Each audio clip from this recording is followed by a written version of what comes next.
മക്കളെ നമുക്ക് ഇനി അടുത്ത വളരെ ഇമ്പോർട്ടന്റ് ആയിട്ടുള്ള വളരെ പ്രധാനപ്പെട്ട ഒരു ടോപ്പിക്കിലേക്ക് പോവാം. Resonance in LCR circuit. LCR സർക്യൂട്ടിലെ റെസൊണൻസിനെ കുറിച്ച് നമുക്ക് ഇനി ഡിസ്കസ് ചെയ്യാം. ഓക്കെ, വളരെ പ്രധാനപ്പെട്ടതാണ് റെസൊണൻസ് ഇൻ LCR സർക്യൂട്ട് എന്ന് പറയുമ്പോൾ.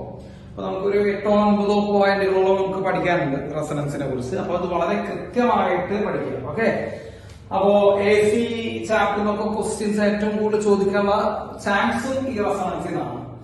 അപ്പോ LCR സർക്യൂട്ടിലെ റെസൊണൻസ് എന്താണെന്ന് നമുക്ക് നോക്കാം. ഓക്കെ, അപ്പൊ നമുക്ക് ജസ്റ്റ് ഒരു എളുപ്പത്തിന് വേണ്ടി നമുക്ക് എന്ത് ചെയ്യാം, വെറുതെ ഒരു LCR സർക്യൂട്ട് വരച്ചു കഴിയാം. സോ LCR സർക്യൂട്ട് നമ്മൾ വരച്ചു. LCR സീരീസ് സർക്യൂട്ട് മക്കളെ കറണ്ട് എല്ലാവർക്കും എന്താണ് മക്കളെ സെയിം ആണ്. ഓക്കെ, ഇത് L, ഇത് C, ഇത് R, ഇത് XL, ഇത് XC, ഇത് R. Voltage across inductor VL equal to I into XL. Voltage across capacitor VC equal to I into XC. Voltage across resistor VR equal to I into R. Okay, വളരെ കുറച്ച് കാര്യങ്ങൾ നമ്മൾ basic ആയിട്ട് പഠിച്ചു വെക്കണം. തുടങ്ങാം. നമ്മളെ റെസൊണൻസ് നടക്കാനുള്ള കണ്ടീഷൻസ് ആണ് നമ്മൾ പറയാൻ പോണേ. അപ്പൊ റെസൊണൻസ് നടക്കുമ്പോൾ എന്തൊക്കെ മാറ്റങ്ങൾ, എന്തൊക്കെയാണ് കണ്ടീഷൻസ് എന്ന് നമ്മൾ ഡീൽ ചെയ്യാൻ പോകുന്നു. അപ്പൊ എല്ലാവരും ശ്രദ്ധിച്ച് കേൾക്കാം. മക്കളെ ഇൻഡക്ടർ കൊടുക്കുന്ന റെസിസ്റ്റൻസും, അതായത് XL, മക്കളെ ശ്രദ്ധിക്കുക, ഇൻഡക്ടർ കൊടുക്കുന്ന റെസിസ്റ്റൻസും കപ്പാസിറ്റർ കൊടുക്കുന്ന റെസിസ്റ്റൻസും തുല്യമായ റെസൊണൻസ് ആണ്. അപ്പൊ എന്താണ് റെസൊണൻസ് നടക്കാനുള്ള കണ്ടീഷൻ? LCR സർക്യൂട്ടില് ഇൻഡക്ടർ ഓഫർ ചെയ്യുന്ന റെസിസ്റ്റൻസ് ആയിട്ടുള്ള XL-ഉം കപ്പാസിറ്റർ ഓഫർ ചെയ്യുന്ന റെസിസ്റ്റൻസ് ആയിട്ടുള്ള XC-യും മക്കളെ എന്താണ് മക്കളെ തുല്യമാണ്. XL ഈക്വൽ ടു XC വന്നു കഴിഞ്ഞാൽ അപ്പോൾ അവിടെ റെസൊണൻസ് നടക്കും. ഫസ്റ്റ് കണ്ടീഷൻ എന്താ? XL ഈക്വൽ ടു XC എന്നാണ്. മക്കളെ XL ഇക്വേഷൻ നമുക്കറിയാം L ഒമേഗ എന്നാണ്. XC-യുടെ വാല്യൂ നമുക്കറിയാം 1/C ഒമേഗ എന്നാണ്. അപ്പൊ ഈ ഒമേഗയിൽ എടുക്കുക മക്കളെ omega square equal to 1/LC എന്ന് വരും. Omega square 1/LC, omega equal to 1/√LC. ഈ ഒമേഗ എന്ന് പറയുമ്പോൾ ആംഗുലാർ ഫ്രീക്വൻസി എന്നാണ് നമ്മൾ പറയാറ്. So angular frequency for resonance എന്ന് പറയുന്നത് 1/√LC ആണ്. സോ ഇതാണ് രണ്ടാമത്തെ പോയിന്റ് മക്കളെ. Angular frequency of resonance omega equal to നമുക്ക് ഒമേഗ 0 എന്ന് കൊടുക്കാൻ omega 0 equal to 1/√LC. So resonance എടുക്കാനുള്ള കണ്ടീഷൻ, ഫസ്റ്റ് കണ്ടീഷൻ മക്കളെ XL ഈക്വൽ ടു XC ആണ്. ആ XL ഈക്വൽ ടു XC വന്നു കഴിഞ്ഞാൽ റെസൊണൻസ് നടക്കും. ആ റെസൊണൻസ് നടക്കാൻ വേണ്ട AC-ക്ക് വേണ്ട ആംഗുലാർ ഫ്രീക്വൻസിയാണ് മക്കൾ 1/√LC. അപ്പൊ നമ്മൾ കൊടുക്കുന്ന AC-യുടെ ആംഗുലാർ ഫ്രീക്വൻസി 1/√LC ആണെങ്കിൽ അവിടെ റെസൊണൻസ് നടക്കും. ഇനി ഒമേഗ നോട്ട് മക്കളെ റെസൊണൻസിന്റെ ഫ്രീക്വൻസി ഞാൻ മൂന്നാമത്തെ പോയിന്റ് ആണ് 1/√LC എന്ന് നമ്മൾ പറഞ്ഞു. ഈ ഒമേഗയുടെ ഇക്വേഷൻ നമുക്കറിയാം 2πf0 അല്ലെ. ഒമേഗ 2πf ആണ്. അപ്പൊ omega naught 2πf0 equal to 1/√LC. അപ്പൊ f0 ഈക്വൽ ടു ഫ്രീക്വൻസി, ഇത് ആംഗുലാർ ഫ്രീക്വൻസി. ഒമേഗ എന്ന് പറയുമ്പോൾ ആംഗുലാർ ഫ്രീക്വൻസി, f എന്ന് പറയുമ്പോൾ സാധാ ഫ്രീക്വൻസി. അപ്പൊ സാധാ ഫ്രീക്വൻസി ഈക്വൽ ടു വരും 1/2π√LC. So what is the frequency for resonance? Okay, the angular frequency ആണ് തെറ്റിക്കല്ലേ. angular frequency 1/√LC. frequency for resonance 1/2π√LC. അതാണ് മക്കളെ മൂന്നാമത്തെ പോയിന്റ്. അപ്പൊ 1/2π√LC ഫ്രീക്വൻസി ഉള്ള AC-ക്ക് റെസൊണൻസ് നടന്നിരിക്കും LCR സർക്യൂട്ടിൽ. അല്ലെങ്കിൽ 1/√LC ആംഗുലാർ ഫ്രീക്വൻസി ഉള്ള AC-ക്ക് റെസൊണൻസ് നടന്നിരിക്കും LCR സർക്യൂട്ടിൽ. അപ്പൊ ഇതാണ് 3 പോയിന്റുകൾ ആദ്യമായി നമ്മൾ പഠിക്കാം. ഇനി നമ്മൾ ഡീറ്റെയിൽ ആയിട്ട് നമ്മൾ കയറി ചെല്ലുമ്പോ നാലാമത്തെ പോയിന്റ് നമുക്ക് നോക്കാം. മക്കളെ നോക്കൂ, voltage across inductor VL equation IXL, voltage across capacitor VC equation IXC ആണല്ലോ നമ്മൾ പഠിച്ചത്. അതില് I only എന്നാണ് പറഞ്ഞത് നമ്മൾ സെയിം എന്ന് പറഞ്ഞിരിക്കും. കാരണം അത് സീരീസ് സർക്യൂട്ടാണ്. സീരീസ് സർക്യൂട്ടിൽ കറണ്ട് സെയിം ആണ്. XL-ഉം XC നമ്മൾ ഇപ്പൊ പറഞ്ഞു റെസൊണൻസിൽ മക്കൾ നോക്കൂ, XL-ഉം XC ഈക്വൽ ആണെന്ന് പറഞ്ഞാൽ നമ്മൾ റെസൊണൻസ് തുടങ്ങി തന്നെ. അപ്പൊ റെസൊണൻസില് XL-ഉം XC-യും തുല്യമാണ് മക്കളെ. XL-ഉം XC-യും തുല്യമായ I-യും I-യോട് തുല്യമാണ്. XL-ഉം XC-യും തുല്യമായ റെസൊണൻസ് ആയി. അപ്പൊ XL-ഉം XC-യും തുല്യമായി കഴിഞ്ഞാൽ ആര് തുല്യമാകും മക്കളെ? VL-ഉം VC-യും തുല്യമാണ്. വളരെ വളരെ പ്രധാനപ്പെട്ട പോയിന്റ് ആണ്. LCR സർക്യൂട്ടില് റെസൊണൻസ് നടന്നു കഴിഞ്ഞാൽ ഇൻഡക്ടറിന് അക്രോസ് ഉള്ള വോൾട്ടേജും കപ്പാസിറ്ററിന് അക്രോസ് ഉള്ള വോൾട്ടേജും മക്കളെ തുല്യമായിരിക്കും. അപ്പോ നിങ്ങളോട് ചിലപ്പോ ഇങ്ങനെയൊക്കെ ഒരു പ്രോബ്ലം വരും മക്കളെ. എല് ഞാൻ എക്സാമ്പിൾ വെച്ചാൽ സി ആർ ഒരു AC വോൾട്ടേജ് കൊടുത്തിരിക്കുന്നു. മക്കളെ നോക്കൂ, ഇത് 400 വോൾട്ട് തരും, 400 വോൾട്ട് ഇൻഡക്ടറിന് അക്രോസ്. ഇനി ഇവിടെ 400 വോൾട്ട് തരും, ആദ്യ അക്രോസ് കപ്പാസിറ്ററിന് അക്രോസ്. ഇങ്ങനെ തന്നു കഴിഞ്ഞാൽ നിങ്ങൾ മനസ്സിലാക്കണം, അവർ നിങ്ങളോട് എടുക്കാൻ പറയുന്ന കണ്ടീഷൻ റെസൊണൻസ് ആണ്. അപ്പൊ ഏതെങ്കിലും ഒരു പ്രോബ്ലത്തിൽ ഇൻഡക്ടറിന് കപ്പാസിറ്ററിന് അക്രോസ് ഉള്ള വോൾട്ടേജ് തുല്യമാണ് എന്ന് കണ്ടു കഴിഞ്ഞാൽ it is A resonance condition. അതൊരു റെസൊണൻസ് കണ്ടീഷൻ ആണ്. അപ്പൊ ശ്രദ്ധിക്കണം മക്കളെ, റെസൊണൻസിന്റെ 4ാമത്തെ പോയിന്റ് ആ 2 വോൾട്ടേജുകളായിരിക്കും. ഏത് 2 വോൾട്ടേജുകളായിരിക്കും? ഇൻഡക്ടറിന് അക്രോസ് ഉള്ള വോൾട്ടേജും കപ്പാസിറ്ററിന് അക്രോസ് ഉള്ള വോൾട്ടേജും മക്കളെ തുല്യമാവും. ഓക്കെ, അതിന് 5ാമത്തെ പോയിന്റ് നമുക്ക് നോക്കാം. റിസൾട്ടന്റ് വോൾട്ടേജ് ഈക്വൽ ടു, നമ്മള് LCR സർക്യൂട്ടിലെ റിസൾട്ടന്റ് വോൾട്ടേജ് നമ്മൾ പഠിച്ചത് VR² + VL - VC the whole square. അപ്പോ നമ്മളെ VL VC തുല്യമാണ്. ഈ പോയിന്റുകൾ പ്രത്യേകം ശ്രദ്ധിക്കേണ്ട മക്കളെ. ഓരോ പോയിന്റിൽ നിന്ന് കണക്ഷൻ എടുത്തിട്ടാണ് അടുത്ത പോയിന്റിലേക്ക് പോകണം കേട്ടോ. അപ്പൊ എളുപ്പത്തിൽ മനസ്സിലാക്കി പഠിക്കാനും സുഖമായിരിക്കും. അപ്പോ VL VC തുല്യമാണ് നമ്മൾ പറഞ്ഞു കഴിഞ്ഞു. So resultant voltage is equal to √VR², that is equal to VR. അപ്പൊ റിസൾട്ടന്റ് വോൾട്ടേജ് എന്ന് പറയുന്നത് വോൾട്ടേജ് അക്രോസ് റെസിസ്റ്റർ മാത്രമായി നിൽക്കുന്നു റെസൊണൻസിൽ. അപ്പൊ ഈ റിസൾട്ടന്റ് വോൾട്ടേജിനെയാണ് നമ്മൾ അപ്ലൈഡ് വോൾട്ടേജ് നമ്മൾ പഠിപ്പിച്ചത്. അപ്പൊ applied voltage equal to voltage across resistor. അപ്പോ നിങ്ങളോട് ഞാൻ പറഞ്ഞുതരാം മക്കളെ, ഒരു എക്സാമ്പിൾ പറഞ്ഞുതരാം. ഞാൻ ഇതന്നെ. അപ്പൊ നമ്മൾ കൊടുക്കുന്ന വോൾട്ടേജ് മൊത്തമായിട്ട് ആർക്ക് അക്രോസ് കിട്ടുന്നു? റെസിസ്റ്റൻസിന് അക്രോസ് കിട്ടുകയാണെങ്കിൽ അത് റെസൊണൻസ് ആണ്. അപ്പൊ നമ്മൾ അപ്ലൈ ചെയ്യുന്ന വോൾട്ടേജ് റെസിസ്റ്റൻസിന് അക്രോസ് ഉള്ള വോൾട്ടേജ് ആണെങ്കിൽ മക്കൾ അത് റെസൊണൻസ് ആണ്. ഞാനിവിടെ ഒരു ഫിഗർ വരച്ച് നിങ്ങൾക്ക് പറഞ്ഞുതരാം മക്കളെ. ഇത് L, ഇത് C, ഇത് R. ഓക്കെ, LCR നമ്മൾ കൊടുക്കുന്ന ACയുടെ വോൾട്ടേജ് 230 വോൾട്ട് ആണെങ്കിൽ, ഇവിടെ നമ്മൾ കൊടുക്കുന്ന AC വോൾട്ടേജ് 230 ആണെങ്കിൽ മക്കളെ റെസിസ്റ്റൻസിന് അക്രോസ് 230 കിട്ടിക്കഴിഞ്ഞാൽ റെസൊണൻസ് ആണ്. മനസ്സിലായോ? അപ്പൊ ഇവിടെ കൊടുക്കുന്ന ഏത് വോൾട്ടേജ് ആണ് AC കൊടുക്കുന്നത്, ആ വോൾട്ടേജ് ഇവിടെ കിട്ടിക്കഴിഞ്ഞാൽ അത് റെസൊണൻസ് കണ്ടീഷൻ ആണ്. ആ സമയത്ത് ഇൻഡക്ടറിനും കപ്പാസിറ്റർ അക്രോസ് വോൾട്ടേജ് ഉണ്ടാവും. 400 വോൾട്ട് ഉണ്ടാവാം, കപ്പാസിറ്റർ അക്രോസ് 400 വോൾട്ട് ഉണ്ടാവാം. ഓക്കെ, അപ്പോ ഇത് കറക്റ്റ് റെസൊണൻസ് സർക്യൂട്ടിന്റെ ഒരു കോമ്പിനേഷൻ ആണ് നമ്മളെ 400 200 അപ്പൊ ഇവിടെ 200 ആണെങ്കിൽ ഇവിടെ 200 ആയിരിക്കും, ഇവിടെ 400. ഒരു കാര്യം നിങ്ങൾ ശ്രദ്ധിക്കുക, കപ്പാസിറ്ററിന്റെ ഇൻഡക്ടറിന് അക്രോസ് ഉള്ള വോൾട്ടേജ് തുല്യമാണ്, റെസൊണൻസ് ആണ്. അതുപോലെ ഇവിടെ അപ്ലൈ ചെയ്യുന്ന വോൾട്ടേജ് മൊത്തം ഇവിടെ കിട്ടുന്നുണ്ട്, അപ്പോഴും അതിന്റെ മക്കളെ റെസൊണൻസ് ആണ്. ഓക്കെ, ചില കുട്ടികൾക്ക് ഒരു ഡൗട്ട് തോന്നും. നമ്മളിവിടെ കൊടുക്കുന്ന വോൾട്ടേജ് 230 ആണ്, പക്ഷെ കപ്പാസിറ്ററിന് അക്രോസും ഇൻഡക്ടറിന് അക്രോസും എഴുതുന്ന വോൾട്ടേജ് 400 ആണ്. എങ്ങനെയാണ് ഈ കൊടുക്കുന്ന വോൾട്ടേജിനേക്കാൾ കൂടുതൽ വോൾട്ടേജ് ഇൻഡക്ടറിന് അക്രോസും കപ്പാസിറ്റർ അക്രോസും ഉണ്ടാവുക? അങ്ങനെ ക്വസ്റ്റ്യൻ ഉണ്ടാവും. അപ്പൊ ഇൻഡക്ടറിന് അക്രോസും കപ്പാസിറ്റർ അക്രോസും എങ്ങനെയാണ് ഈ കൊടുക്കുന്നതിനേക്കാൾ കൂടുതൽ വോൾട്ടേജ് ഉണ്ടാവുക? അങ്ങനെ ഉണ്ടാകുമോ? തെറ്റല്ലേ ഇവിടെ വരച്ചിരിക്കുന്നത് എന്നുള്ള പല കുട്ടികൾക്ക് സംശയം തോന്നും മക്കളെ. അത് തെറ്റൊന്നല്ല. നമ്മൾ അപ്ലൈ ചെയ്യുന്ന വോൾട്ടേജിനേക്കാൾ കൂടുതൽ വോൾട്ടേജ് ഇൻഡക്ടറിനെയും കപ്പാസിറ്ററിനെയും അക്രോസ് ഉണ്ടാവാനുള്ള ചാൻസ് ഉണ്ട്. കാരണം വോൾട്ടേജ് ഏത് അഡീഷനാണെന്ന് പറഞ്ഞാൽ നമ്മളെ വെക്ടർ അഡീഷനെയാണ് നമ്മൾ എടുക്കുന്നത് എന്നുള്ള കാര്യങ്ങൾ എന്ത് ചെയ്യണം നമ്മൾ മനസ്സിലാക്കണം. അപ്പൊ വെക്ടോറിക്കലി ആണ് വോൾട്ടേജിനെ ട്രീറ്റ് ചെയ്യണം. അപ്പൊ വെക്ടോറിക്കലി ട്രീറ്റ് ചെയ്യുമ്പോൾ റിസൾട്ടന്റ് വാല്യൂയേക്കാൾ കൂടുതൽ ഇൻഡിവിജ്വൽ വാല്യൂസ് വരാനുള്ള ചാൻസ് ഉണ്ട്. റിസൾട്ടന്റ് വാല്യൂവിനേക്കാൾ ഇൻഡിവിജ്വൽ വാല്യൂസ് വരാനുള്ള എന്തെന്ന് മക്കളെ ചാൻസ് ഉണ്ടെന്നുള്ള കാര്യം നിങ്ങൾ എന്ത് ചെയ്യണം മനസ്സിലാക്കണം. അപ്പോ ഇവിടെ ഇൻഡക്ടറിനെ കപ്പാസിറ്ററിനെ ക്രോസ് 400 വോൾട്ടേജ് ഞാൻ തെറ്റല്ലെന്ന് പറയരുത് മക്കളെ, അത് ആക്സെപ്റ്റബിൾ ആണ്.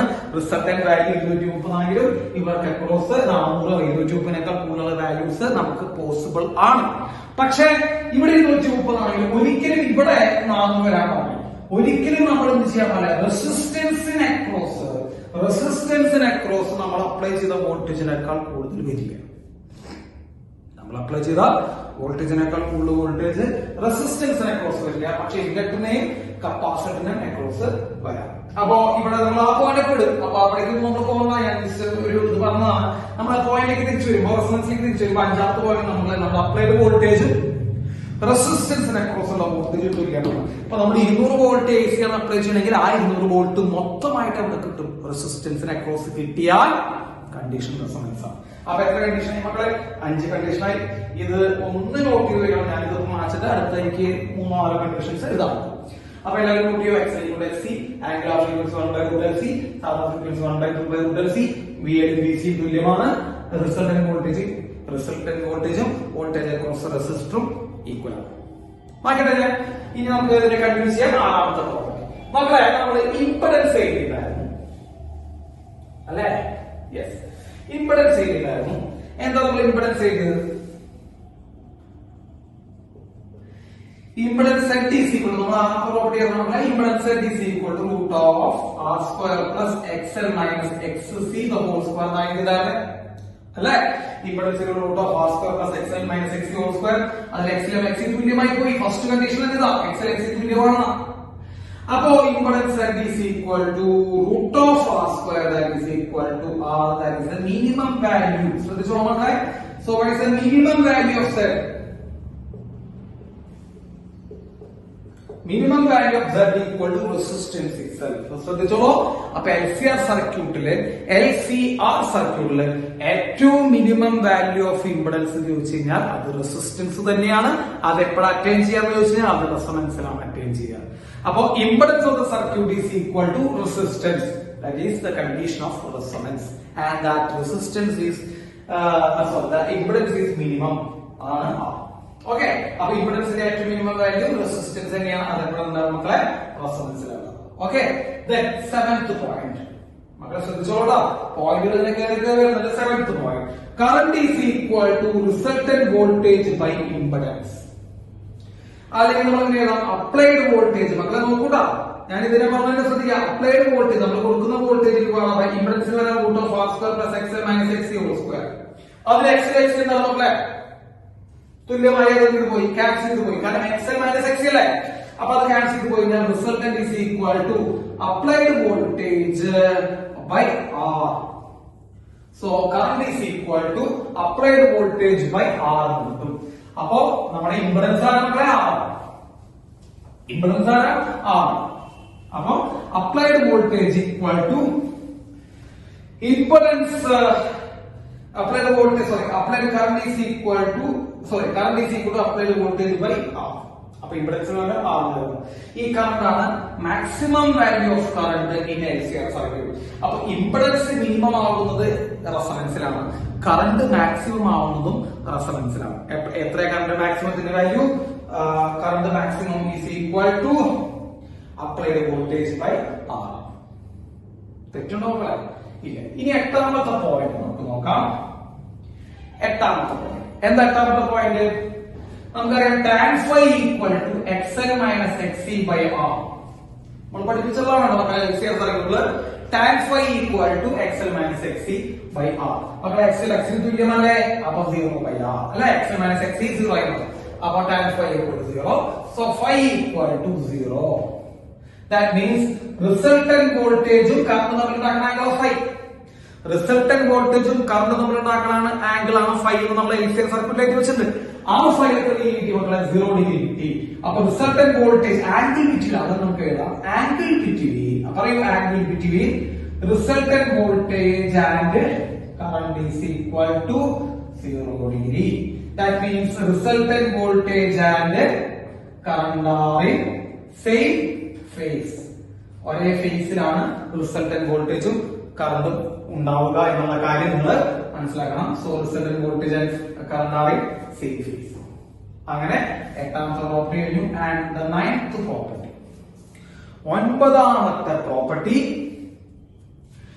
നമ്മുടെ കോസ് ഫൈ ഈക്വൽ ടു പഠിപ്പിച്ചതാണ് മക്കളെ. Cos phi equal to R by Z എന്നാണ് പഠിപ്പിച്ചിട്ടുണ്ടാവുക. നിങ്ങൾക്ക് നോക്കാം, നമ്മൾ ക്ലാസ്സിലെ LCR സർക്യൂട്ടിൽ എടുക്കുന്നതാണ് R by Z. അപ്പൊ R by Z എത്രയാണ് മക്കളെ? R തന്നെയാണ് റെസൊണൻസ് കണ്ടീഷനിൽ. അപ്പൊ R by R equal to 1. So cos phi equal to 1, അതായത് പവർ ഫാക്ടർ 1 ആയി മാറുന്നു മക്കളെ. പവർ ഫാക്ടർ 1 ആയി മാറുന്നു. പവർ ഫാക്ടറിന്റെ മാക്സിമം വാല്യൂ 1 തന്നെയാണ്. അപ്പൊ പവർ ഫാക്ടർ 1 ആയി മാറുന്നത് കോസ് ഫൈ 1 ആയി മാറുന്ന കണ്ടീഷൻ എന്ത് ചെയ്യണം? റെസൊണൻസിലാണ്. റെസൊണൻസിലാണ് പവർ ഫാക്ടർ 1 ആയി മാറുക LCR സർക്യൂട്ടില്. And the 10th point is power maximum ആവുന്നതും NCR സർക്യൂട്ടിലെ റെസൊണൻസിലാണ്. അപ്പൊ maximum power is also attained at resonance condition. അപ്പൊ ഇത്രയും കാര്യങ്ങൾ 10 പോയിന്റ്സ് ആണ് നമ്മൾ റെസൊണൻസിനെ കുറിച്ച് പറഞ്ഞത്. XL equal to XC, omega equal to 1 by root LC, F equal to 1 by 2 by root LC, VL equal to VC, V resultant equal to VR, and impedance is equal to R, which is the minimum value. Current is equal to applied voltage by R, which is the maximum value. Power is maximum. Phi equal to 0. Resultant voltage and current are in the same phase, and power factor is equal to 1. ഇത്രയും കാര്യങ്ങള് നിങ്ങൾ റെസൊണൻസിനെ കുറിച്ച് പഠിച്ചു കഴിഞ്ഞാൽ അത് complete ആണ് മക്കളെ. വേറൊരു പോയിന്റ് പോലും ഇനി വേറെ പഠിക്കാനില്ല. അപ്പൊ ഇത്രയും കാര്യങ്ങൾ വളരെ വൃത്തിയായിട്ട് പഠിക്കും. ഓക്കെ, ഇതുമായിട്ട് ബന്ധപ്പെട്ട് നമുക്ക് ക്വസ്റ്റ്യൻസ് പിന്നെ ചെയ്യാം. ഓക്കെ, നോട്ട് ചെയ്തോളൂ മക്കളെ. നമുക്ക് കഴിഞ്ഞ അടുത്ത ഒരു ടോപ്പിക് എന്ന് പറയുന്നത് variation of current, variation of I with angular frequency.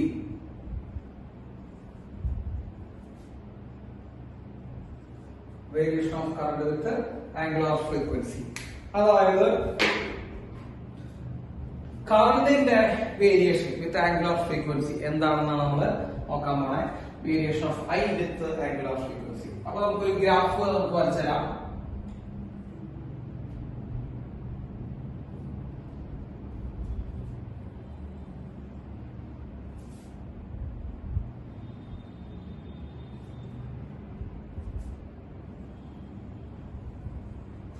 അപ്പോൾ ഇതാണ് variation of current with angular ഫ്രീക്വൻസിയുടെ ഗ്രാഫ് എന്നാണ്. നമ്മളെ ഇത് y ആക്സിസിലെ കറണ്ട് ആണ്, x ആക്സിസിലെ ആംഗുലർ ഫ്രീക്വൻസി ആണ് ഒമേഗ. ആംഗുലർ ഫ്രീക്വൻസി ആണ് ഒമേഗ. അപ്പൊ ഈ ഗ്രാഫ് നമ്മൾ വളരെ ശ്രദ്ധിച്ച് ഒന്ന് ഇവാലുവേറ്റ് ചെയ്യുമ്പോൾ അപ്പൊ ഇതാണ് അതിന്റെ മാക്സിമം കറണ്ട് എന്നാണ് അല്ലെ. മാക്സിമം കറണ്ട് I0 കൊടുക്കാം. മാക്സിമം കറണ്ട്, ഈ മാക്സിമം കറണ്ട് വരുന്നത് മക്കളെ റെസൊണൻസിലാണ്. നമ്മൾ പഠിപ്പിച്ചത് നേരത്തെ LCR സർക്യൂട്ടിന്റെ ഗ്രാഫ് വരച്ചു വെച്ചാൽ കറണ്ട് വിത്ത് ആംഗുലർ ഫ്രീക്വൻസി കർവാണ് വരച്ചു വെച്ചാൽ. അപ്പോ LCR സർക്യൂട്ടിൽ മാക്സിമം കറണ്ട് വരുന്ന എവിടെയാണ് മക്കളെ? റെസൊണൻസിലാണ് പഠിപ്പിച്ചത്. അപ്പൊ ഈ കണ്ടീഷൻ എന്ന് പറയുന്നത് റെസൊണൻസിലെ കറണ്ട് ആണ് മക്കളെ I0. I0 എന്ന് പറയുമ്പോൾ അപ്ലൈഡ് വോൾട്ടേജ് ബൈ R ആണ് കേട്ടോ. നിങ്ങൾക്ക് ഞാൻ പറഞ്ഞത് ഓൾറെഡി പറഞ്ഞതാണ്, അവിടെ നമ്മൾ വീണ്ടും പറഞ്ഞിരുന്നു. അപ്പൊ maximum current is equal to applied voltage by R ആണ്. ആ മാക്സിമം കറണ്ട് എത്തുന്ന ആംഗുലർ ഫ്രീക്വൻസി നമുക്ക് omega 0, angular frequency of resonance നമ്മൾ പഠിപ്പിച്ചത് ഒമേഗ 0 1 ബൈ റൂട്ട് LC ആണ്. ഓക്കെ, തെറ്റിക്കരുത് മക്കളെ, ഇതാണ് മാക്സിമം കറണ്ട്. അപ്പൊ മാക്സിമം കറണ്ട് വരുന്ന കണ്ടീഷൻ റെസൊണൻസ് കണ്ടീഷൻ. റെസൊണൻസ് കണ്ടീഷനിലെ ആംഗുലർ ഫ്രീക്വൻസി ഒമേഗ 0 എന്ന് പറയുന്നത് 1 ബൈ റൂട്ട് LC എന്നാണ്. ഓക്കെ, അപ്പൊ ഇതാണ് മക്കളെ കർവ് വരുന്നത്. ഇവിടെ നിങ്ങൾ ശ്രദ്ധിക്കണം, ഈ ഭാഗത്ത് ഒമേഗ കുറവാണ്, 1 ബൈ റൂട്ട് LC. ഈ ഭാഗത്ത് പോകുമ്പോൾ ഒമേഗ കൂടുതലായിരിക്കും. നമ്മള് XL equal to L omega, XC equal to 1 by C omega കേട്ടിട്ടുണ്ട്. നിങ്ങൾ എല്ലാവരും കേട്ടിട്ടുള്ളതാണ്, അത് നമ്മളത് പെട്ടെന്ന് പറയാം. XL equal to L omega, XC equal to 1 by C omega എന്ന് കേട്ടിട്ടുണ്ട് മക്കളെ. ഒമേഗ കൂടുതലുള്ള സ്ഥലത്ത് XL കൂടുതലായിരിക്കും, ഒമേഗ കൂടുതലുള്ള സ്ഥലത്ത് XC കുറവായിരിക്കും. നിങ്ങൾ നോക്കിയാൽ മതി, ആ ഇക്വേഷൻ തന്നെയാണ്. അപ്പൊ XL equal to L omega, X equal to 1 by C ഒമേഗയാണ്. ഒമേഗ കൂടുതലുള്ള സ്ഥലത്ത് XL കൂടുതലായിരിക്കും, XC കുറവായിരിക്കും. മക്കളെ ഇവിടെ നമ്മൾ കൂടുതൽ ഒമേഗ കൂടുതൽ ചെയ്യുക കുറയുകയും ചെയ്യും. ഇവിടെ നമ്മൾ കൂടുതൽ ഒമേഗ കൂടാണ് ചെയ്യുന്നത്. മക്കളെ റെസൊണൻസ് കണ്ടീഷൻ ഇതാണ് അല്ലെ. ഏതാണ് റെസൊണൻസ് കണ്ടീഷൻ? ഇതാണ് റെസൊണൻസ് കണ്ടീഷൻ ഒമേഗ 0. മക്കളെ റെസൊണൻസ് കണ്ടീഷന്റെ ഏറ്റവും പ്രധാനപ്പെട്ട പ്രത്യേകത XL XC തുല്യമാണ്. അപ്പൊ നമ്മൾ ഈ ഗ്രാഫിൽ നിന്ന് പല കാര്യങ്ങളും മനസ്സിലാക്കാൻ മക്കളെ. അപ്പൊ റെസൊണൻസ് കണ്ടീഷൻ ഈ പോയിന്റ് ആണ് നമ്മൾ റെസൊണൻസ് നടത്തുന്നത്. ഈ പോയിന്റ് ആണ് റെസൊണൻസ് നടക്കുന്നത്. എങ്ങനെ ഈ പോയിന്റ് റെസൊണൻസ് നടക്കുന്നത് മനസ്സിലായേ? കറണ്ട് മാക്സിമം ആണ്. അപ്പൊ കറണ്ട് മാക്സിമം ആണെങ്കിൽ ആ പോയിന്റ് റെസൊണൻസ് നടക്കുന്നത്. റെസൊണൻസ് നടക്കുമ്പോൾ നമുക്ക് XL XC തുല്യമാണ്. ഇവിടെ അപ്പൊ ഈ പോയിന്റ് XL XC തുല്യമാണ്. ഇവിടെ അങ്ങോട്ട് XL XC തുല്യമായിരിക്കില്ല, ഇവിടെ ഇങ്ങോട്ടും XL XC തുല്യമായിരിക്കില്ല. അതായത് രണ്ട് സൈഡിലേക്കും XL XC തുല്യമായിരിക്കില്ല. ആ പോയിന്റിന് മാത്രം, ആ ലൈനിൽ മാത്രം XL XC തുല്യമാണ്. മക്കളെ ഇവിടെ കിടക്കുന്നു, ഇവിടെ നമ്മൾ ഒമേഗ കൂടുതൽ ചെയ്യണം. ഞാൻ ഇവിടെ ചെയ്തിട്ടുണ്ടായിരുന്നു, നമ്മൾ ഒമേഗ കൂടുതൽ ചെയ്യണം. ഒമേഗ കൂടുമ്പോൾ XL കൂടുതലായിരിക്കും അല്ലെ, XL വളരെ കൂടുതലായിരിക്കും, XC കുറവായിരിക്കും. ഇവിടെ നമ്മൾ ഒമേഗ കുറയാണ് ചെയ്യണം അല്ലെ. നിങ്ങൾ നോക്കൂ, ലെഫ്റ്റ് സൈഡിലേക്ക് പോകുമ്പോൾ ഒമേഗ കുറയാ ചെയ്യണം. കോമൺ സെൻസ് ആണ് മക്കളെ. അപ്പൊ ഇവിടെ എക്സ് സി കൂടുതലായിരിക്കും, ഇവിടെ എക്സ് എൽ എന്തായിരിക്കും, ഇവിടെ കുറവായിരിക്കും. അപ്പൊ ഈ കാര്യം മനസ്സിലാക്കി വെക്കുക. അപ്പൊ ഈ ഭാഗം കപ്പാസിറ്റീവ് സർക്യൂട്ടാണ്, കാരണം എക്സ് സി ആണ് കൂടുതൽ, കപ്പാസിറ്ററിനാണ് കൂടുതൽ ഇമ്പോർട്ടൻസ്. ഈ ഭാഗത്ത് എക്സ് എൽ ആണ് കൂടുതൽ, ഇവിടെ ഇൻഡക്റ്റീവ് സർക്യൂട്ട്. നടുക്കിലെ റെസൊണൻസ് ആണ്, അവിടെ ഒന്നുമില്ല. ഓക്കെ, അപ്പൊ ഇത്രയും കാര്യങ്ങൾ നമ്മൾ variation of I with angle of ഫ്രീക്വൻസിയിൽ മനസ്സിലാക്കാം. എക്സ് എൽ എക്സ് സി എവിടെയാണ് നമുക്കുള്ള കാര്യങ്ങൾ, എക്സ് എൽ എവിടെയാണ് കൂടുതൽ, എക്സ് എവിടെയാണ് കൂടുതൽ, എക്സ് എക്സ് ഈക്വൽ ആവുന്ന പോയിന്റ് റെസൊണൻസ് ആണ്. അതെങ്ങനെ മനസ്സിലാവുക, കറണ്ട് മാക്സിമം ആവുന്ന പോയിന്റ് ആണ്. അങ്ങനെയുള്ള കുറച്ച് കാര്യങ്ങൾ മനസ്സിലാക്കി വെക്കുക. ഓക്കെ, ഞാൻ ഇതിനുമായി ബന്ധപ്പെട്ട് വേറൊരു കാര്യം കൂടി പറഞ്ഞാൽ എന്തായാലും ഞാൻ വാക്യാണ്. യെസ്, ഇത് മാക്സിമം കറണ്ടാണ് I0. മാക്സിമം കറണ്ട് നമ്മൾ I0 റെപ്രസെന്റ് ചെയ്യാം. ഇനി ഞാൻ ഈ ഇവിടെ ഒരു കറണ്ട് എടുക്കുന്നു നോക്കാം, അത് I0/√2 ആണ് എന്ന് പറഞ്ഞാൽ RMS വാല്യൂ. RMS വാല്യൂ എന്താ? RMS വാല്യൂ മാക്സിമം/√2 നമ്മൾ പഠിപ്പിച്ചത്. അപ്പൊ RMS വാല്യൂവിന് കറസ്പോണ്ടിങ് ആയിട്ടുള്ള ലൈൻ ആയിരിക്കും കേട്ടോ, ഇതാണ് ലൈൻ. അപ്പൊ ഈ ഡോട്ട് ലൈൻ, ഏത് ഡോട്ട് ലൈൻ? ഈ ബ്ലാക്ക് ഡോട്ട് ലൈൻ ആണ് എന്താ, ഏത് കറണ്ടിനെയാണ്? I0/√2 കറണ്ടിനെയാണ്. ഈ മുകളിലത്തെ ഡോട്ട് ലൈൻ ആണെങ്കിൽ എന്താ പറയുക, മാക്സിമം കറണ്ട് I0. അതിനേക്കാൾ കുറച്ച് കുറവായിരിക്കും I0/√2 RMS വാല്യൂ എന്ന് പറയുന്നത്. അപ്പൊ RMS വാല്യൂസ് കറണ്ടാണ് ഈ ഡോട്ട് ലൈൻ. മക്കളെ, ഈ RMS വാല്യൂസ് കറണ്ട് രണ്ട് പോയിന്റ് ഈ ഗ്രാഫിൽ ടച്ച് ചെയ്തു. അപ്പോ ആ ഫസ്റ്റ് പോയിന്റ് നമ്മൾ ഇത് വരയ്ക്കും, അടിയിലേക്ക് ലൈൻ വരയ്ക്കുമ്പോൾ ഇവിടെ നമുക്ക് ω1 എന്ന് കിട്ടും. ഇവിടെ നിന്ന് രണ്ടാമത്തെ പോയിന്റ് നമ്മൾ അടിയിൽ വരയ്ക്കുമ്പോൾ നമുക്ക് എന്ത് കിട്ടും മക്കളെ? ω2 എന്ന് കിട്ടും. ഈ ω1 എന്ന് പറയുന്ന ആംഗിൾ ഓഫ് ഫ്രീക്വൻസിയിൽ കറണ്ട് എത്രയാണ്? I0/√2. ω2 എന്ന് പറയുന്ന ആംഗിൾ ഓഫ് ഫ്രീക്വൻസിയിൽ കറണ്ട് എത്രയാണ്? I0/√2. സംശയമില്ലല്ലോ മക്കളെ. അപ്പൊ നമുക്ക് ഇത് പറയാൻ പറ്റും, ω1 and ω2 are the two angle of frequencies അല്ലെ, രണ്ട് ആംഗിൾ ഓഫ് ഫ്രീക്വൻസികളാണ്. ഫ്രീക്വൻസീസ് കറസ്പോണ്ടിങ് ടു എത്ര കറണ്ട് മക്കളെ? Corresponding to I0/√2 current. അപ്പൊ I0/√2 കറണ്ടിന് കറസ്പോണ്ടിങ് ആയിട്ടുള്ള ആംഗിൾ ഓഫ് ഫ്രീക്വൻസികളാണ് നമുക്ക് ω1 ω2. മനസ്സിലായോ മക്കൾ? ഇതാണ് I0 മാക്സിമം കറണ്ട്. I0ക്ക് ആകെ ഒറ്റതോ ω0. അതിന് തൊട്ട് താഴെയാണ് I0/√2 RMS വാല്യൂ. I0/√2 എന്ന് പറയുന്നത് രണ്ട് പോയിന്റ് ആയിട്ട് ടച്ച് ചെയ്യും. അപ്പൊ ഒരു പോയിന്റ് വരയ്ക്കും ω1, മറ്റേ പോയിന്റ് വരയ്ക്കും ω2. അപ്പൊ ω1 and ω2 are the two angle of frequencies corresponding to ഏത് കറണ്ട്? I0/√2. ആ ഡിഫറൻസ്, അതായത് ω2 - ω1, അതിനുള്ള പേരാണ് ബാൻഡ് വിഡ്ത്ത്. അതായത് അങ്ങനെയുള്ള രണ്ട് ഈ ഫ്രീക്വൻസികൾ തമ്മിലുള്ള ഈ ദൂരം, ആ വ്യത്യാസം ω2 - ω1 എന്ന് പറയുമ്പോൾ ഇതാണ് ഈ ദൂരത്തിന് പറഞ്ഞ പേരാണ്, അല്ലെങ്കിൽ ആ വ്യത്യാസത്തിന് പറഞ്ഞ പേരാണ് ബാൻഡ് വിഡ്ത്ത്. മക്കളെ, ബാൻഡ് വിഡ്ത്തിന്റെ ഇക്വേഷൻ R/L.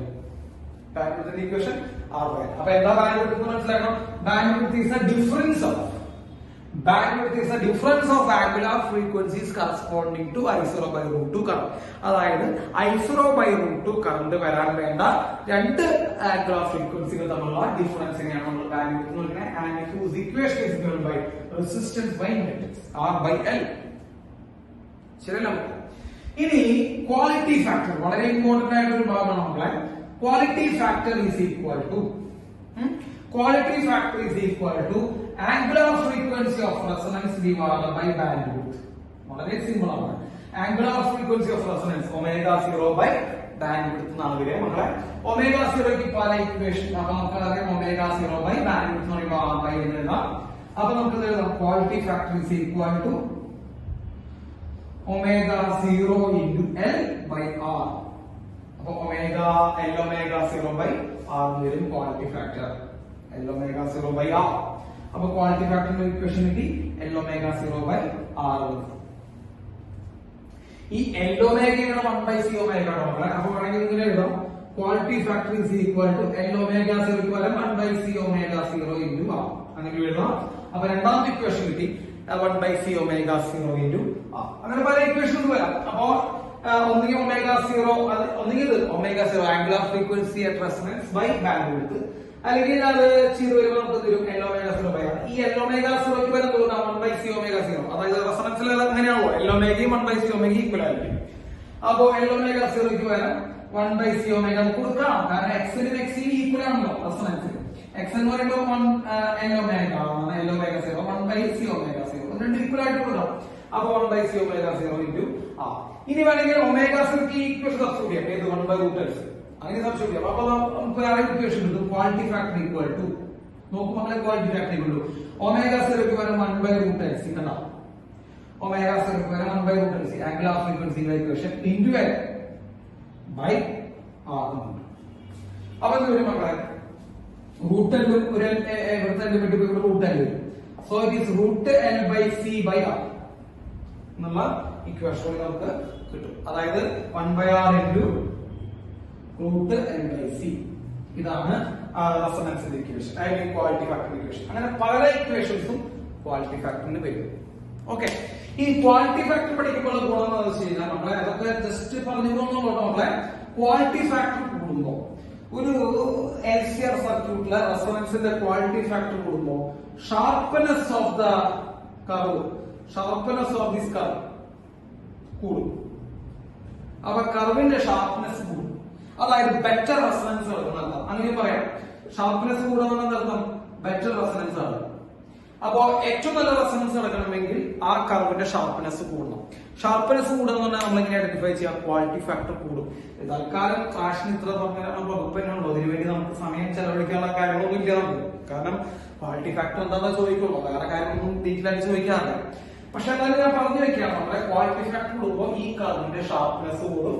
ആ ഷാർപ്നെസ് കൂടി നന്നായി റെസൊണൻസ് നടക്കുന്ന അർത്ഥം. ഓക്കെ, ഞാൻ വേണമെങ്കിൽ ഞാൻ എക്സ്പ്ലെയിൻ ചെയ്തുതരാം. നമുക്ക് ഇത് ജസ്റ്റ് സ്ക്രീൻഷോട്ട് ചെയ്ത് നോട്ട് ചെയ്യാം. നോട്ട് ചെയ്തേ. ഇനി ഞാൻ പറഞ്ഞുതരാം. എന്താ നന്നായിട്ട് റെസൊണൻസ് നടക്കണമെങ്കിൽ ഷാർപ്നെസ് കൂടണം എന്ന് പറയാനുള്ള കാരണം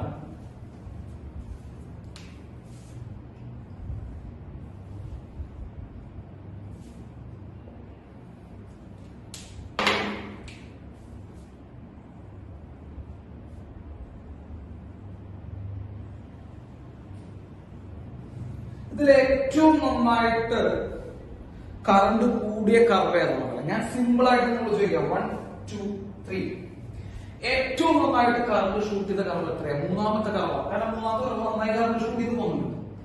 അപ്പൊ എന്താ ഈ മൂന്നാമത്തെ കർവിലാണ് നമ്മൾ വർക്ക് ചെയ്യുന്നതെങ്കിൽ നമുക്ക് ആ കറണ്ടിന്റെ ഷൂട്ട് നന്നായിട്ട് എന്ത് ചെയ്യാൻ പറ്റും? ഒബ്സർവബിൾ ആകും. അതായത് നമുക്ക് നന്നായി ഫീൽ ചെയ്യും.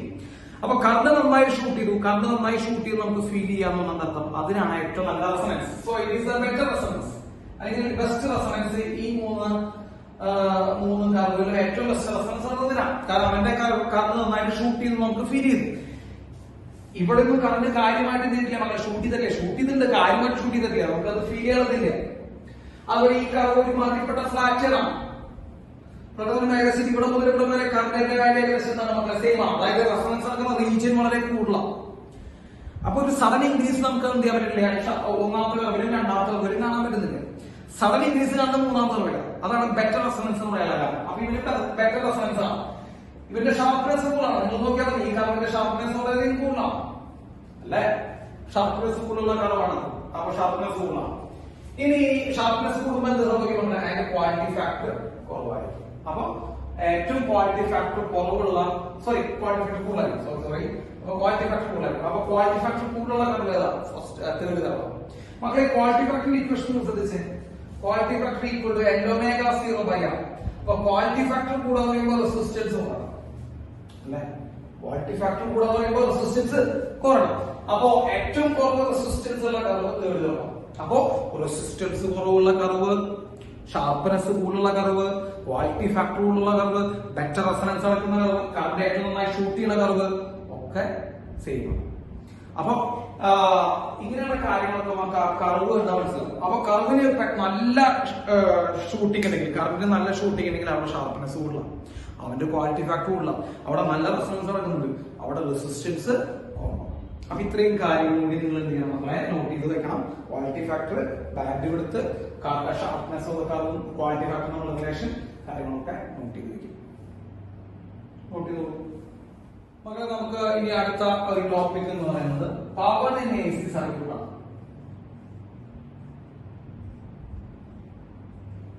പവർ ഇൻ AC സർക്യൂട്ട് നമ്മൾ ഇക്വേഷൻ മാത്രം നമുക്ക് ആവശ്യമില്ല, നമ്മൾ ഇക്വേഷൻ പഠിച്ചാൽ മതി. എന്താ മക്കളെ power in AC circuit equation? Power equal to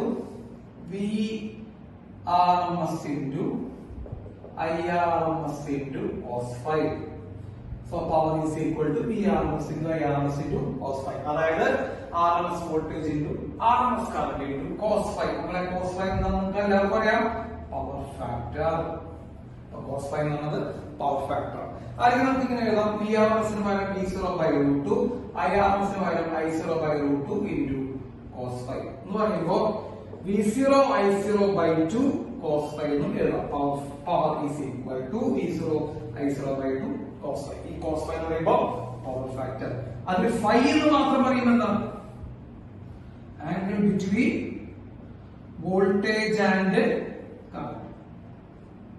angle between voltage and current ആണ് നമ്മുടെ ഈ phi എന്ന് പറഞ്ഞാൽ ഉദ്ദേശിക്കുന്നത്. അപ്പോൾ ഇൻ പ്യുവർ റെസിസ്റ്റീവ് സർക്യൂട്ട്, നമ്മൾ ഓരോ സർക്യൂട്ടുകളെ ചേർത്തെടുത്ത് പറയണം മക്കളെ. പ്യുവർ റെസിസ്റ്റീവ് സർക്യൂട്ട്, അതായത് അവിടെ റെസിസ്റ്റൻസ് മാത്രമുള്ള റെസിസ്റ്റൻസ് മാത്രമുള്ള സർക്യൂട്ടില് നമ്മൾ പഠിച്ചിട്ടുള്ള റെസിസ്റ്റൻസ് മാത്രമുള്ള സർക്യൂട്ടില് voltage and current are in same phase. ഒരേ ഫേസിലാണ് വോൾട്ടേജും കറണ്ട് വരുന്നത്. അത് phi equal to 0 ഡിഗ്രി ആണ്. ഒരേ വോൾട്ടേജ് കറണ്ട് വോൾട്ടേജും കറണ്ട് ഒരേ ഫേസിലാണ്. അപ്പൊ phi equal to 0 ഡിഗ്രി ആണ്. അപ്പൊ cos phi equal to നമ്മളെ 1 ആണ്. സോ ആ കേസിൽ പവർ is equal to നമ്മളെ Vrms into Irms into cos 0 1 ആണ്. അപ്പൊ Vrms into Irms വളരെ ബുദ്ധിമുട്ടൊന്നുമില്ല, സിമ്പിൾ ആണ്. അപ്പൊ റെസിസ്റ്റൻസ് മാത്രമുള്ള സർക്യൂട്ട് ആണെങ്കിൽ വോൾട്ടേജും കറണ്ടും ഒരേ ഫേസിലാണ്. നമ്മൾ പഠിപ്പിച്ചത് ഓർമ്മിച്ച് നോക്കുക. അപ്പോ angle between voltage and current 0 ആയിരിക്കും. അപ്പൊ cos phi 1 ആയിരിക്കും. ആംഗിൾ 0 ആണ്, phi 0 ആണ്. അപ്പൊ cos phi 1 ആയിരിക്കും. അപ്പൊ power into Vrms into Irms. In inductive circuit,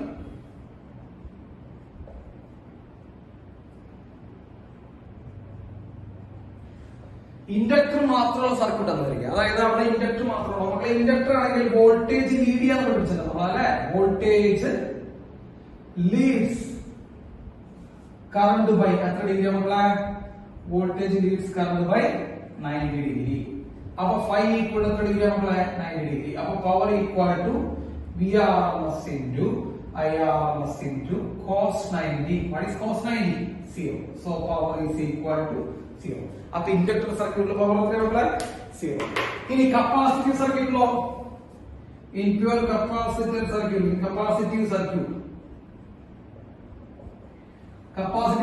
ഇവിടെ എന്താ ചെയ്യുന്നത്? കറണ്ട് ലീഡ് ചെയ്യുന്നു അല്ലെ. Current leads voltage by 90 degree. Voltage by 90 degree lead ചെയ്യുന്നു കറണ്ട്.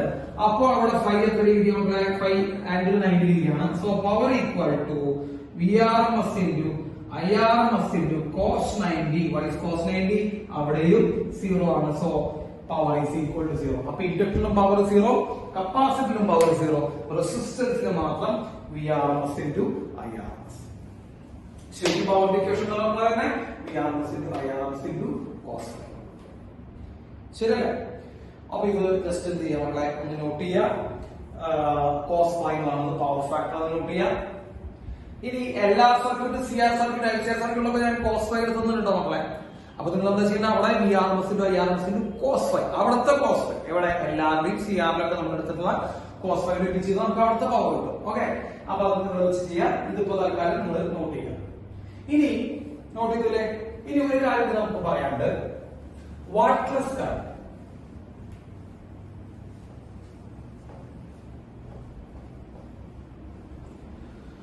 വാട്ട്ലെസ് കറന്റ്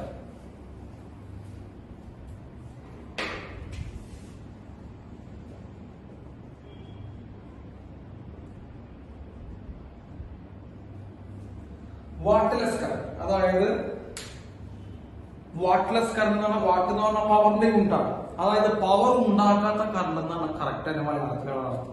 അതായത് ഏതോ ഒരു കറന്റ് പവർ പ്രൊഡ്യൂസ് ചെയ്യാൻ പറ്റുന്നില്ല. ഏത് കറന്റാണ് പവർ പ്രൊഡ്യൂസ് ചെയ്യാൻ പറ്റാത്തത് എന്നുള്ളതാണ് നമ്മൾ ഈ വാട്ട്ലെസ് കറന്റ് കൊണ്ട് ഉദ്ദേശിക്കുന്നത്. അപ്പൊ വാട്ട് എന്ന് പറയുന്നത് നമ്മുടെ പവറിന്റെ യൂണിറ്റ് ആണ്. അപ്പൊ വാട്ട്ലെസ് കറന്റ് എന്ന് പറഞ്ഞാൽ പവർ പ്രൊഡ്യൂസ് ചെയ്യാൻ പറ്റാത്ത കറന്റ് എന്നാണ് ഉദ്ദേശിക്കുന്നത്. അപ്പൊ നോക്കുക മക്കളെ, ഇത് Vrms ആണ്.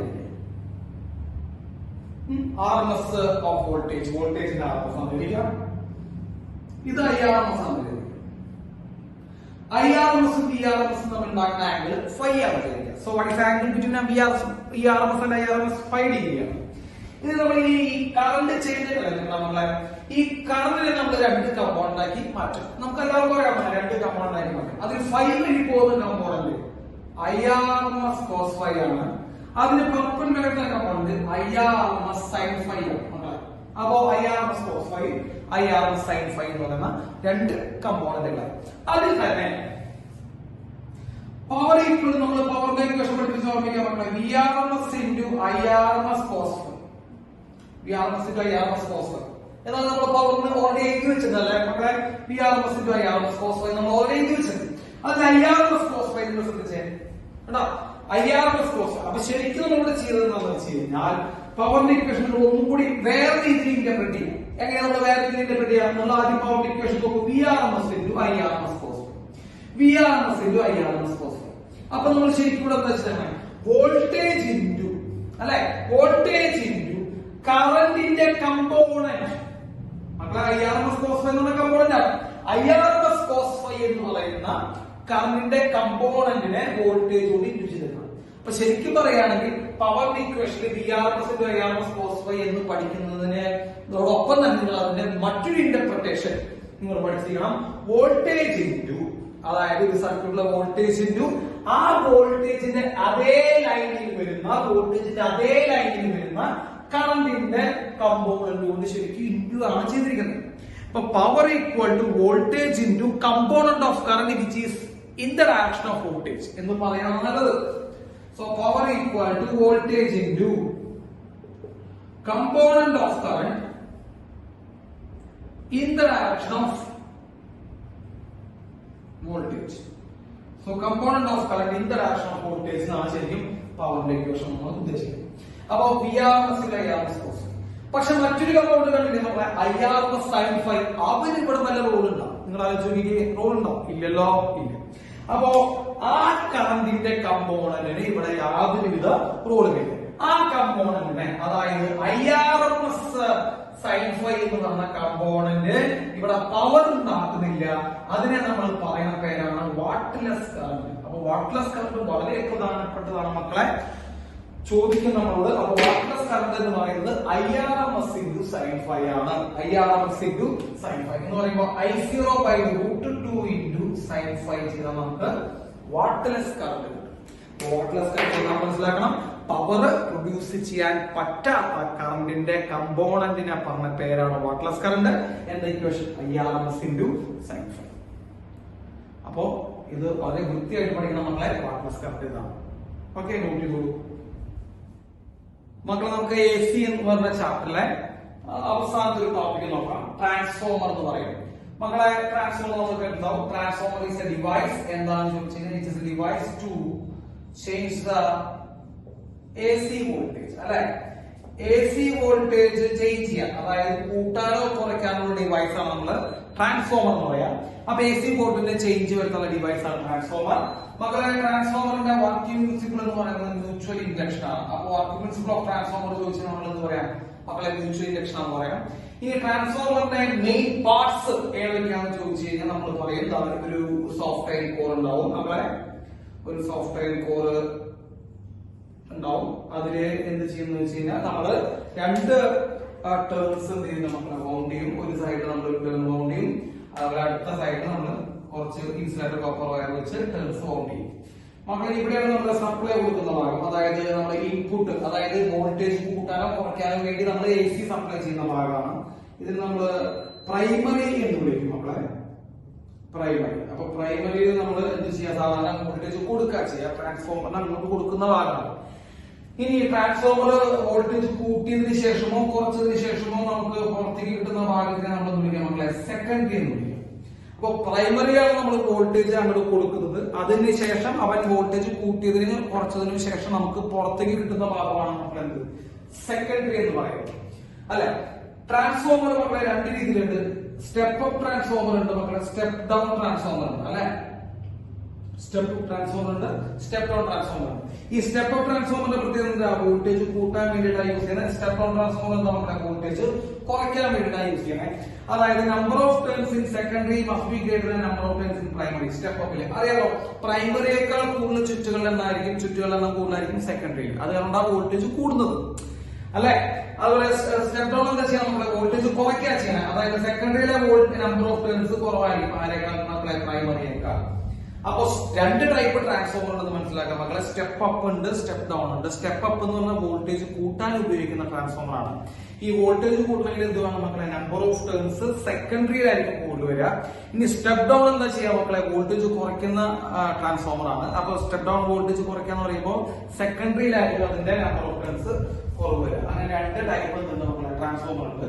അപ്പൊ ട്രാൻസ്ഫോമറുടെ വർക്കിംഗ് പ്രിൻസിപ്പിൾ നമ്മൾ പറഞ്ഞു മ്യൂച്വൽ ഇൻഡക്ഷൻ ആണ്. ട്രാൻസ്ഫോമർ എന്തിനാ യൂസ് ചെയ്തെന്ന് പറഞ്ഞാൽ നമ്മൾ എസിയുടെ വോൾട്ടേജ് കൂട്ടാനോ കുറയ്ക്കാനോ യൂസ് ചെയ്യണം. മെയിൻ പാർട്സ് എന്ന് പറയുമ്പോൾ ഒരു സോഫ്റ്റ്വെയർ കോർ ഉണ്ടാവും, പിന്നെ രണ്ട് ഇൻസുലേറ്റഡ് കോപ്പർ വയർ വെച്ചിട്ടുള്ള രണ്ട് വൈൻഡിങ്സ് ഉണ്ടാവും. അതിൽ ഒരാള് പ്രൈമറി ആണ്, ഒരാള് സെക്കൻഡറി ആണ്. ഈ പ്രൈമറിയിലേക്കാണ് നമ്മൾ സപ്ലൈ ചെയ്യണത്, സെക്കൻഡറി നമ്മൾ ഔട്ട് എടുക്കുന്നത്. ഓക്കെ, അപ്പൊ ഇതാണ് ട്രാൻസ്ഫോമറിനെ കുറിച്ച് മക്കളെ. നമുക്ക് നമ്മുടെ എൻട്രൻസ് പരീക്ഷയ്ക്ക് നമുക്ക് പഠിക്കാൻ ആവശ്യമായിട്ടുള്ള ഒരു ഭാഗം എന്ന് പറഞ്ഞു കഴിഞ്ഞാൽ ഈ ട്രാൻസ്ഫോമറിന്റെ റേഷ്യോ ആണ് മക്കളെ. അതായത് voltage in primary by voltage in secondary equal to voltage in primary by voltage in secondary is equal to number of turns in primary by number of turns in secondary equal to current in secondary by current in primary. വളരെ വളരെ important ആയിട്ടുള്ള ഒരു ഭാഗമാണ് നമ്മളേത്. Vp by Vs equal to Np by Ns equal to Is by Ip എന്നുള്ള കാര്യം നിങ്ങൾ നോക്കണം. അതായത് പ്രൈമറിയിലെ വോൾട്ടേജും സെക്കൻഡറിയിലെ വോൾട്ടേജും നമ്മൾ റേഷ്യോ എന്ന് പറയുന്നത് പ്രൈമറിയിലെ നമ്പർ ഓഫ് ടേൺസും സെക്കൻഡറിയിലെ നമ്പർ ഓഫ് ടേൺസ് നമ്മൾ റേഷ്യോക്ക് തുല്യമാണ്. അപ്പോ വോൾട്ടേജ് നമ്പർ ഓഫ് ടേൺസ് നമ്മൾ റിലേഷൻ നോക്കുക, മുകളിലും പ്രൈമറി, താഴെ സെക്കൻഡറി, ഇവിടെയും താഴെ സെക്കൻഡറി. പക്ഷെ വോൾട്ടേജും കറണ്ടിലേക്ക് വരുമ്പോൾ സംഭവിക്കും മക്കളെ, ഒന്ന് തലയിൽ നിൽക്കുന്നുണ്ടാവും മക്കളെ IS by IP ആണ്. അത് നിങ്ങൾ ശ്രദ്ധിച്ചോ, IS by IP. അതിൽ നിങ്ങൾ ഒരു കാര്യം നിങ്ങൾ ശ്രദ്ധിക്കണം മക്കളെ, ഈ Vp by Vs equal to IS by IP എന്ന് നമുക്ക് എഴുതണമെങ്കിൽ അത് ഐഡിയൽ ട്രാൻസ്ഫോമർ ആയിരിക്കണം. നിങ്ങൾ വളരെയധികം ശ്രദ്ധിക്കേണ്ട ഒരു പോയിന്റ് ആണ്. തോന്നിയ പോലെ Vp by Vs equal to Is by Ip നമുക്ക് എന്ത് ചെയ്യാൻ പറ്റില്ല, എഴുതി കളിക്കാൻ പറ്റില്ല. Vp by Vs equal to Is by Ip എന്ന് എഴുതണമെങ്കിൽ ഐഡിയൽ ട്രാൻസ്ഫോമർ ആയിരിക്കണം, അല്ലെങ്കിൽ 100% എഫിഷ്യൻസി. ഈ 100% എഫിഷ്യൻസിയുള്ള ട്രാൻസ്ഫോമർ നമ്മൾ പറഞ്ഞ പേരാണ് ഐഡിയൽ ട്രാൻസ്ഫോമർ. ആ ഐഡിയൽ ട്രാൻസ്ഫോമറിന് മാത്രം നമ്മൾ Vp by Vs equal to Is by Ip എന്നുള്ള റിലേഷൻ നമ്മൾ യൂസ് ചെയ്യാൻ പാടുള്ളൂ കേട്ടോ മക്കളെ. അപ്പൊ ഐഡിയൽ ട്രാൻസ്ഫോമർ പറയുമ്പോൾ 100% എഫിഷ്യൻസി. ഈ 100% എഫിഷ്യൻസി എന്ന് പറയുമ്പോൾ നമ്മളെ ഇൻപുട്ട് പവറും ഔട്ട്പുട്ട് പവറും തുല്യമാണ്. നമ്മൾ 100% എഫിഷ്യൻസി എന്ന് പറയുന്നത് ഇൻപുട്ട് പവറും ഔട്ട്പുട്ട് പവറും തുല്യമാണ്. ഇൻപുട്ട് പവർ എന്ന് പറഞ്ഞാൽ പവർ എന്ന് പറഞ്ഞാൽ വോൾട്ടേജ് ഇൻറ്റു കറന്റ് എന്നാണ്. ഇവിടെ പവർ എന്ന് പറഞ്ഞാൽ വോൾട്ടേജ് ഇൻറ്റു കറന്റ് എന്നാണ്. അതായത് ഇൻപുട്ട് പവർ എന്ന് പറയുമ്പോൾ Vp Ip ആണ് ഈക്വൽ ടു Vs Is. അങ്ങനെയാണ് ഈ Vp by Vs equal to Is by Ip എന്ന് നമ്മൾ എഴുതുന്നത് തന്നെ അല്ലെ. അപ്പൊ ഈ റിലേഷൻ കിട്ടുന്നത് മക്കളെ 100% എഫിഷ്യന്റ് ആയിട്ടുള്ള ട്രാൻസ്ഫോമറിൽ മാത്രമാണ്. അപ്പൊ എല്ലാ സ്ഥലത്തും നിങ്ങൾക്ക് അത് യൂസ് ചെയ്യാൻ പറ്റുമോ എന്ന് വെച്ചാൽ പറ്റില്ല മക്കളെ, ശ്രദ്ധിച്ചോളൂ. ഇത് പല മക്കൾക്കും അറിയില്ല. ഇവര് വിചാരം എന്ന് വെച്ചാൽ Vp by Vs equal to Is by Ip ഏത് ട്രാൻസ്ഫോമർ യൂസ് ചെയ്യുന്നതാണ്. അങ്ങനെ ഇല്ല. 100% എഫിഷ്യൻസി വരുന്ന ട്രാൻസ്ഫോമറിന് മാത്രമേ Vp by Vs equal to Is by Ip use ചെയ്യാൻ പറ്റുള്ളൂ. പക്ഷെ Vp by Vs equal to Np by Ns നിങ്ങൾക്ക് ഏത് ട്രാൻസ്ഫോമർ നിങ്ങൾക്ക് എന്ത് ചെയ്യാൻ പറ്റും, യൂസ് ചെയ്യാൻ പറ്റുന്ന ഒരു റിലേഷനാണ്. അപ്പൊ ട്രാൻസ്ഫോമർ റേഷ്യോ നിങ്ങൾ ശ്രദ്ധിക്കുക. Vp by Vs equal to Np by Ns equal to Is by Ip. ഇതെങ്ങനെ വന്നെന്ന് നമുക്ക് നോക്കേണ്ട ആവശ്യം വരുന്നില്ല. ഓക്കെ, അപ്പൊ Vp by Vs equal to Np by Ns നമുക്ക് എല്ലാ ട്രാൻസ്ഫോമറും യൂസ് ചെയ്യാൻ മക്കളെ. Is by Ip നമുക്ക് എല്ലാ ട്രാൻസ്ഫോമറും എന്ത് ചെയ്യാൻ പറ്റില്ല, യൂസ് ചെയ്യാൻ പറ്റില്ല. ഓക്കെ, അത് വേണമെങ്കിൽ അത് ഐഡിയൽ ട്രാൻസ്ഫോമർ ആയിരിക്കണം. ഇനി നമുക്ക് ചില പ്രോബ്ലങ്ങളില് എഫിഷ്യൻസി ഓഫ് ട്രാൻസ്ഫോമർ തരും. ഓക്കെ, എഫിഷ്യൻസി ഓഫ് ട്രാൻസ്ഫോമർ തരും മക്കളെ. എഫിഷ്യൻസി ഓഫ് ട്രാൻസ്ഫോമർ എന്ന് പറഞ്ഞു കഴിഞ്ഞാൽ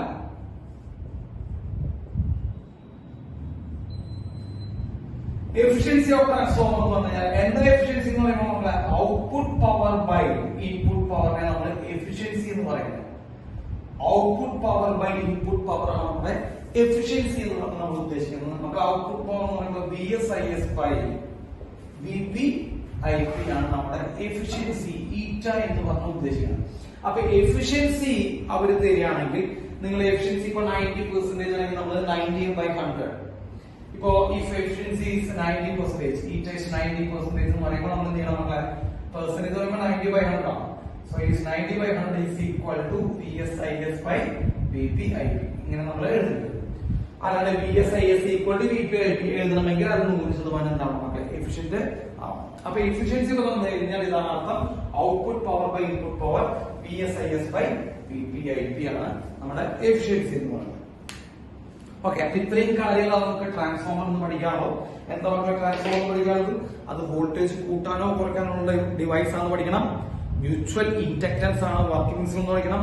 2 കോയിൽസ് ഉണ്ട്, പ്രൈമറി കോയിൽ ഉണ്ട്, സെക്കൻഡറി കോയിൽ എന്ന് പഠിക്കണം. 2 ടൈപ്പ് ട്രാൻസ്ഫോമർ ഉണ്ടെന്ന് പഠിക്കണം. Step up, step down. Step up voltage കൂട്ടാൻ വേണ്ടി ഉപയോഗിക്കുന്ന ട്രാൻസ്ഫോമർ, അവരുടെ സെക്കൻഡറിയിലെ നമ്പർ ഓഫ് ടേൺസ് കൂടുതലായിരിക്കും. സ്റ്റെപ്പ് ഡൗൺ വോൾട്ടേജ് കുറയ്ക്കാൻ വേണ്ടി ഉപയോഗിക്കുന്ന ട്രാൻസ്ഫോമർ, അവരുടെ സെക്കൻഡറിയിലെ നമ്പർ ഓഫ് ടേൺസ് കുറവായിരിക്കും. ഇനി VP/VS equal to NP/NS equal to IS/IP എന്നുള്ള ഈ ട്രാൻസ്ഫോമറിന്റെ റേഷ്യോ ഒന്ന് പഠിച്ചേക്കണം. അത് VP/VS ഈക്വൽ ടു IS/IP. വോൾട്ടേജും കറന്റിന്റെ റേഷ്യോ നമ്മൾ നോക്കുമ്പോൾ തലതിരിഞ്ഞു വരുന്നു. പക്ഷെ അത് യൂസ് ചെയ്യണമെങ്കിൽ അത് 100% എഫിഷ്യൻസി ഉള്ള ഐഡിയൽ ട്രാൻസ്ഫോമർ ആയിരിക്കണം. അല്ലാത്ത കേസിൽ എഫിഷ്യൻസി വേറെ ഏതെങ്കിലും വാല്യൂ എന്നുണ്ടെങ്കിൽ എഫിഷ്യൻസി ഈക്വൽ ടു VSIS. ഇത് എഫിഷ്യൻസിന്റെ സിമ്പിൾ ആണ് നമ്മളെ ഈറ്റ ഈക്വൽ ടു VSIS/VP/IP എന്ന് എഴുതിയാണ് നിങ്ങൾ ചെയ്യാം, പ്രോബ്ലംസ് ചെയ്യാം. ഓക്കെ, അപ്പൊ ഇത്രയും കാര്യങ്ങൾ നിങ്ങൾക്ക് ട്രാൻസ്ഫോമറിൽ നിന്ന് നിങ്ങൾക്ക് ഓർത്തു വയ്ക്കാനുള്ള കാര്യങ്ങളാണ്. പിന്നെ കുറച്ച് ട്രാൻസ്ഫോമറുകളുടെ ലോസുകളാണ്, അത് ഞാനിവിടെ എഴുതുന്നില്ല. അത് വളരെ സിമ്പിൾ ആണ്. ട്രാൻസ്ഫോമർ ലോസുകൾ: copper loss, hysteresis loss, flux leakage loss, അതുപോലെ eddy current loss, humming loss, അങ്ങനെ കുറച്ച് ലോസുകൾ നിങ്ങൾ പഠിച്ചു വെച്ചിട്ടുണ്ടാവും. അപ്പൊ അതിന്റെ ജസ്റ്റ് പേരുകൾ മാത്രം പഠിച്ചു വെക്കാം. പിന്നെ വേണമെങ്കിൽ നമുക്കൊരു കാര്യം പറയാനുള്ളത്, ഈ എഡി കറന്റ് ലോസ് എന്ന് പറയുന്ന ആ ലോസ് കുറയ്ക്കാൻ വേണ്ടിയിട്ടാണ് ഈ ട്രാൻസ്ഫോമറിന്റെ കോർ ലാമിനേറ്റ് ചെയ്യുന്നത് എന്നുള്ള കാര്യം ഒന്ന് ഓർമ്മിച്ചു വെക്കാം. അപ്പൊ lamination of core is due to അല്ലെങ്കിൽ ഈ for decreasing of eddy current loss. അപ്പൊ എഡി കറന്റ് ലോസ് കുറയ്ക്കാൻ വേണ്ടിയിട്ടാണ് നമ്മൾ ആ ട്രാൻസ്ഫോമറിന്റെ കോർ എന്ത് ചെയ്യുന്നത് മക്കളെ, ലാമിനേറ്റ് ചെയ്യുന്നത് എന്നും കൂടി നിങ്ങൾ മനസ്സിലാക്കി വെക്കുക. വേറെ വലിയ കാര്യങ്ങളൊന്നും നമുക്ക് ട്രാൻസ്ഫോമറിൽ നിന്ന് പഠിക്കാൻ ഇല്ല. ഓക്കെ, അപ്പൊ നിങ്ങൾ ട്രാൻസ്ഫോമർ ഒന്ന് നോട്ട് ചെയ്ത് വെക്കുക. നല്ല വൃത്തിയായിട്ട് ചെയ്യാം. നമുക്ക് AC എന്ന് പറഞ്ഞ ചാപ്റ്റർ പഠിക്കുക. എന്നിട്ട് നമുക്ക് ACയുടെ ക്വസ്റ്റ്യൻസ് കുറച്ച് ചെയ്യാം. ഓക്കെ, നോട്ട് ചെയ്തോളൂ.